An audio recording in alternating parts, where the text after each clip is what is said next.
अस्सलाम वालेकुम YouTube family, कैसे हैं आप लोग? सब ठीक-ठाक होंगे। तो आज की वीडियो में मैं आपको बताऊँगी मैं आपको क्वेश्चन समझाऊँगी मैथ के क्लास 9th की मैथ की बुक के चैप्टर नंबर 2 का एक्सरसाइज नंबर 2.4 जिसमें लॉज़ ऑफ एक्सपोनेंट को यूज़ करके आपने कुछ प्रॉब्लम्स हैं, कुछ क्वेश्चंस हैं, उनको सिंप्लीफाई करना है, ठीक है? अब मैं सबसे पहले आपको लॉज़ ऑफ एक्सपोनेंट बताऊँगी कि कौन-कौन से लॉज़ होते हैं और क्या-क्या होगा, ठीक है? तो सबसे पहले लॉज़ ये है कि अगर बेसिस सेम हो, ये देखें a की पावर m डॉट के मल्टीप्लाई हो रहे हैं और a की power n is equal to a की power m plus n means अगर बेसिस सेम हो और वो मल्टीप्लाई भी हो रहे हों, तो उनकी जो पावर्स हैं वो ऐड हो जाएंगी, ठीक है? सेकेंड लॉ ये हमारे पास है कि a की पावर m ब्रैकेट और उसकी पावर फिर nm अगर इस तरह का कोई आ जाए आपके पास चीज़, तो आपने क्या करना है कि जो इन दोनों की जो पावर्स हैं उन दोनों को मल्टीप्लाई कर देना है। a की पावर m मल्टीप्लाई n, ठीक है? थर्ड लॉ हमारे पास ये है कि अगर a और b की दोनों की पावर n है, तो हमने क्या करना है कि इस n की पावर को अलग-अलग कर देना है। इस n की पावर पहले a पे भी n की पावर आएगी और उसके बाद b पे भी n की पावर आएगी। तो हमने an is equal to bn ये आपने कुछ लॉज़ हैं एक्सपोनेंट के, ये आपने लाज़मी याद रखने हैं। फोर्थ लॉ हमारे पास ये है कि a डिवाइडेड बाय b की पावर n अगर आपके पास कोई भी क्वेश्चन में इस तरह की कोई फॉर्म आए, मतलब इधर कोई वैल्यू हो और इधर भी कोई वैल्यू हो और उसकी पावर n हो, तो इसी तरह जिस तरह आपने मल्टीप्लाई में उनकी पावर्स अलग-अलग कर दी थी, इस तरह आपने डिवीजन में भी उनकी पावर्स अलग-अलग कर देनी है। a की power n divided by b की पावर n, ठीक है? उसके बाद हमारे पास है, ये देखें a की power m divided by a की पावर n। अब इधर पावर a की थी, उन दोनों पे हमने अलग-अलग उन दोनों पे पावर्स डाल दी। अगर हमारे पास इस तरह हो कि बेसिस सेम हो a और इधर भी a है, ये बेस है, बेसिस सेम हो और इसकी पावर m है, कुछ और है और इसकी पावर n है, इसका मतलब है दोनों की पावर्स डिफरेंट है लेकिन बेसिस सेम है, तो इसको हमने क्या करना है कि बेस एक ही रखेंगे हम a और इनकी जो पावर्स हैं उसको माइनस कर देंगे, ऊपर वाली पावर माइनस नीचे वाली। तो अब आप देखिए इस क्वेश्चन में हम क्या करेंगे, ये हमें क्वेश्चन गिवन है और बताया गया है कि इन लॉज़ ऑफ एक्सपोनेंट को यूज़ करके आपने इस क्वेश्चन को सिंप्लीफाई करना है। सिंप्लीफाई का मतलब ये है कि अगर आपके पास थोड़ी डिफ़िकल्ट टर्म्स हैं, तो उसको आपने थोड़ा ईज़ी और छोटी वैल्यूज़ में लेके आना है, सिंप्लीफाई करना है, ठीक है? तो सबसे पहले इधर देखें 243 है, उसकी पावर माइनस में आ रही है, -2/3, इधर 32 -1/5 डिवाइडेड बाय स्क्वायर रूट 196 की पावर है -1। तो सबसे पहले इसको हम फैक्टराइज करके 243, 32 और 196 की वैल्यू दिखाएंगे कि ये किन की पावर्स में आ रहे हैं, ठीक है? तो सबसे पहले देखिए इधर मैं कर रही हूँ 243 हमारे पास है, इसको 3 से करते हैं, तो 3 8s are 24, 3 1s are 3, 3 2s are 6 और इधर 2 चला गया और 3, अब देखें इधर 3 9s are 27, 3 3s are 9, 3 1s are 3। तो हमारे पास 243 किसके इक्वल आया? 1 2 3 4 5 मीन्स 3 की पावर 5 जो है वो 243 के इक्वल है, ठीक है? अब हम इधर 32 का निकालते हैं।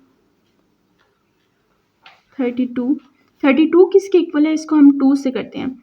2 1s are 2 और इधर 1 चला गया, 2 6s are 12, 2 8s are 16, 2 4s are 8, 2 2s are 4, 2 1s are 2। अब हमारे पास 32 किसके इक्वल आ गया? 1 2 3 4 5 मीन्स 2 की पावर 5 जो है वो 32 के इक्वल है, ठीक है? अब मैं इधर ही आगे कर देती हूँ 196 का, ठीक है? अब 196 क्या है? 196 मैं बताती हूँ, 2 इसको भी 2 से करते हैं क्योंकि इवन है तो वो 2 से हो जाएगा, जिससे इधर 2 है तो ये भी 2 से डिवाइड हो गया। तो 2 9s are 18 और इधर चला गया 1, 2 8s are 16, 2 4s are 8, इधर 1 चला गया, 2 9s are 18। अब ये 7 से होगा, 7 7s are 49, 7 1s are 7।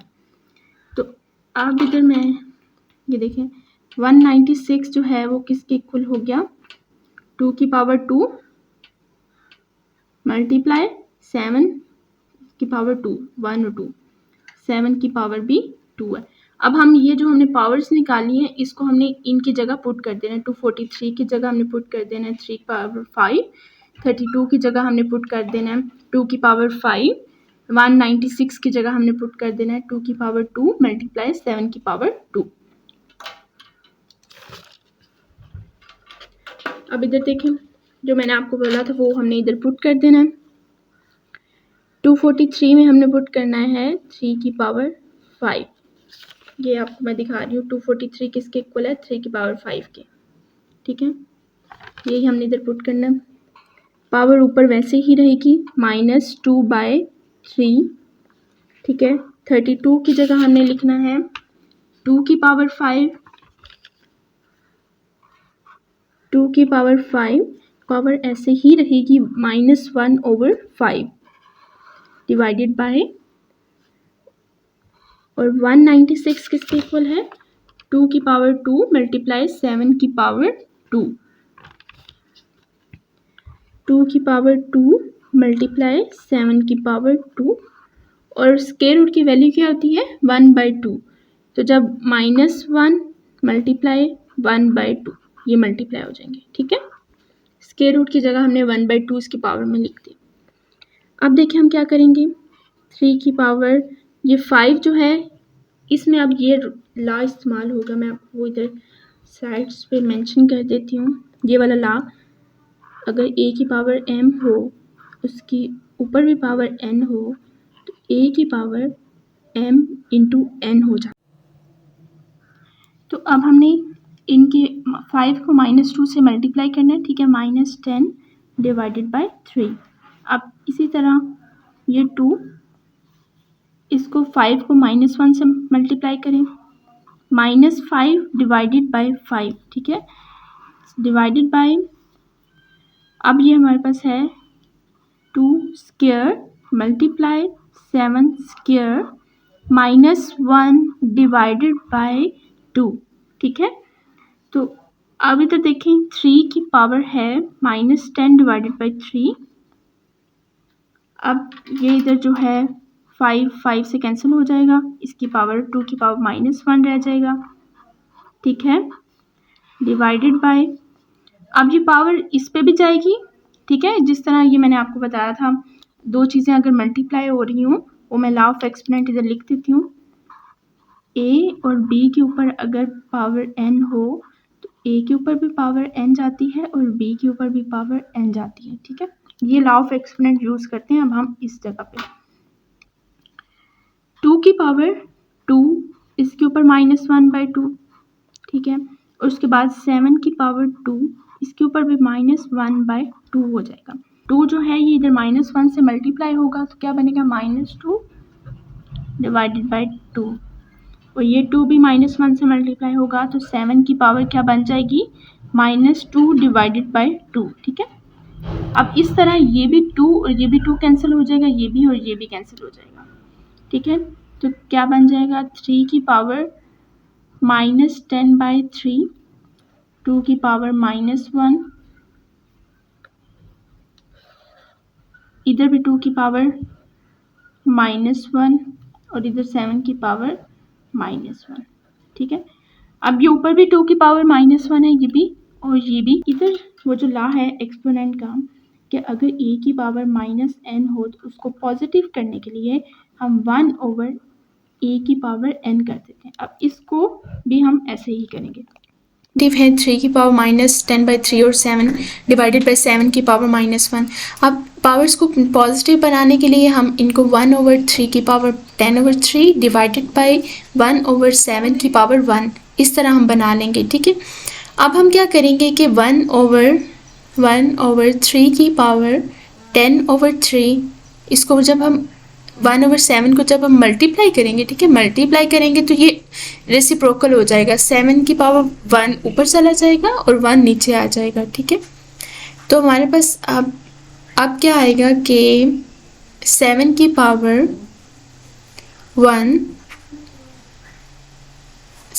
Power 1 divided by 3 की पावर 10/3, ठीक है।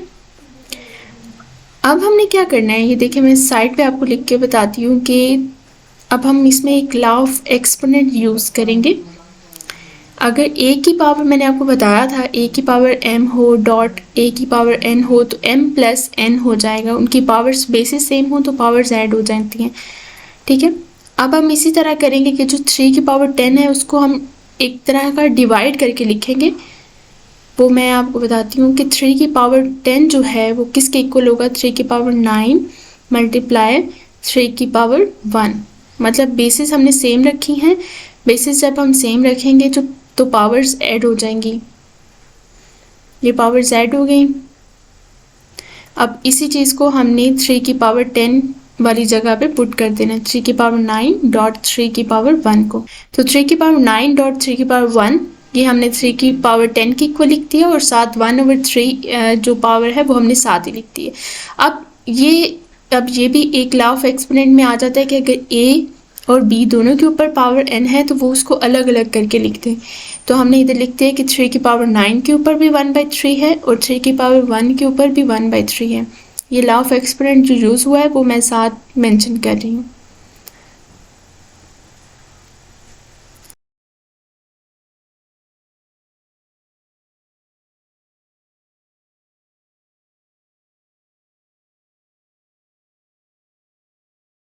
ठीक है, अब हम इसमें कटिंग मल्टीप्लाई करेंगे, ठीक है।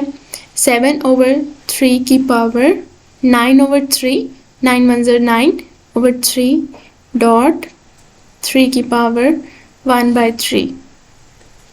अब इसमें कटिंग हो जाएगी, 3 1 ज़र 3, 3 3 ज़र 9, तो हमारे पास क्या वैल्यू बनेगी, 7/3 की पावर 3 डॉट 3 की पावर 1/3 करना है। 7 डिवाइडेड बाय 3 की पावर 3 हमारे पास क्या होता है 27, और ये 1/3 है, इसका मतलब है कि इसकी स्क्वायर रूट की वैल्यू 3 है और अंदर हमारे पास 3 आ जाएगा।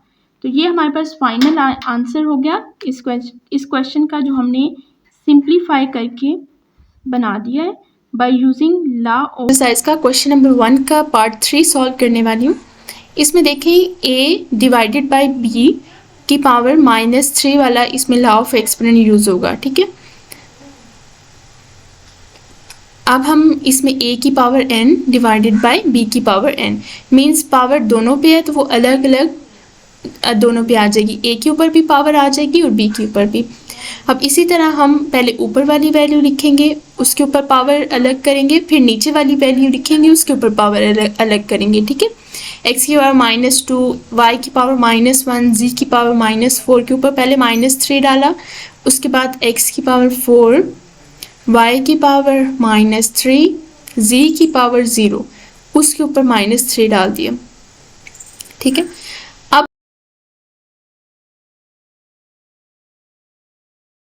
हम क्या करेंगे, अब उसमें जो लॉ ऑफ एक्सपोनेंट यूज़ होता है वो मैं साथ मेंशन कर देती हूँ कि जो पावर्स हैं वो उसमें 3 एलिमेंट्स यूज़ हो रहे हैं ना, x y और z, और उन तीनों के ऊपर -3 पावर है तो वो पावर अलग अलग हो जाएगी, ठीक है।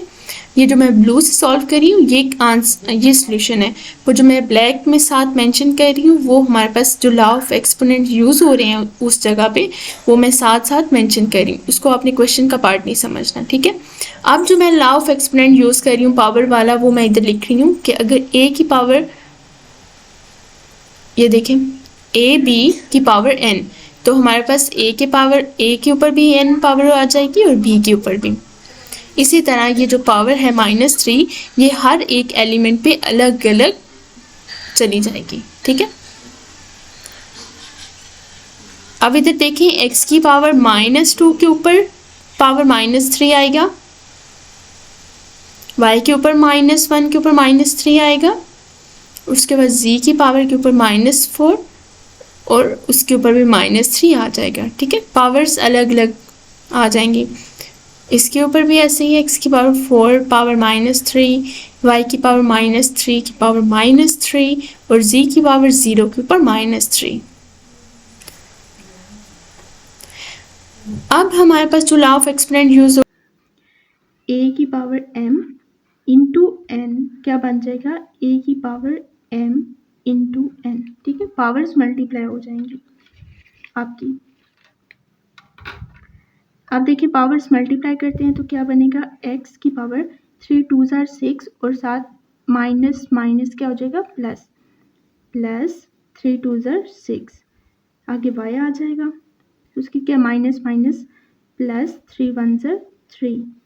ठीक है, उसके बाद z आ जाएगा, माइनस माइनस प्लस और 4 3 ज़ार 24। ठीक है, डिवाइडेड बाय x की पावर। ठीक है, अब प्लस साथ मल्टीप्लाई होकर 0 आ जाएगा।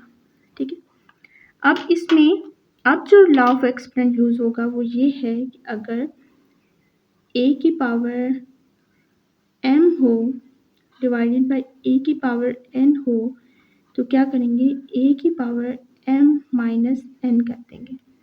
मतलब ये कि बेसिस सेम हो, इधर भी ये a है और नीचे भी a है, बेसिस सेम हो तो पावर्स माइनस हो जाती हैं। इसकी बेस क्या है x, इसकी बेस क्या है x, तो हमने इन दोनों की पावर्स माइनस सब्ट्रैक्ट कर देनी। बेसिस सेम हो तो पावर्स माइनस हो जाती हैं। ठीक है, तो अब हम क्या करेंगे, ये 6 ऐसे ही रहेगा, एक दफ़ा हमने x लिखना है और ये -12 जो है ये माइनस, हमने ये माइनस फार्मूले वाला लगाया और दरम्यान में -12। ठीक है, उसके बाद y 3 ऐसे रखेंगे माइनस फार्मूले वाला और ये होगा 9। ठीक है, +9 है तो 9 चला जाएगा। उसके बाद z का हमारे पास क्या है 12 माइनस फार्मूले वाला -0। इसको जब हम सिंप्लीफाई करेंगे क्या आएगा, 6 + 12 y = 3 - 9 और z की पावर है 12।